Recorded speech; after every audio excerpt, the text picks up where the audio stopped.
How's it, guys? This is Jordan from Durban, South Africa. We're going to do a little training video just on stainless steel.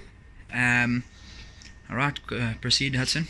Okay, Hudson's put a chemical activator on the stainless steel product. Okay, you wipe it on your cloth. Make sure it is perfectly spread apart. You don't want too much activator on there. It will not transfer nicely. Make sure your paper is creased. If your paper is creased, it's easier to transfer, so don't smudge the graphic on the product.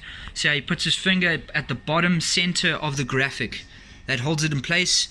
Places his finger directly over that where his finger was, and he can press now over the stainless steel product. Okay, going side to side, pushing firmly. Must be activator on the cloth that he's using now, so it doesn't create friction. It's a nice smooth. Okay, what he does, he checks before he takes the paper away. So you go to the bottom right corner, you can pull it away, and if you are ready, you can pull the whole paper away. It is now printed. What we do then is we take it across to the heat gun. Okay, stainless steel just needs heat gun to fuse.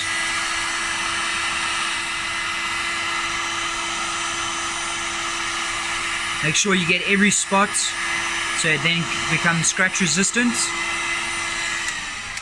Okay, so you guys can see it doesn't look too clean.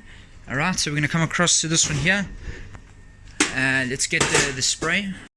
Alright guys, we spray it with other car engine oil, or you can use like a Q20 spray, anything to an anti-rust product to buff up the stainless steel, and that cleans up all impurities, fingerprints, and it makes the product really shine. You can see here we've got other stainless steel products. Let's get that in the light. You can see you get very nice sharp colors.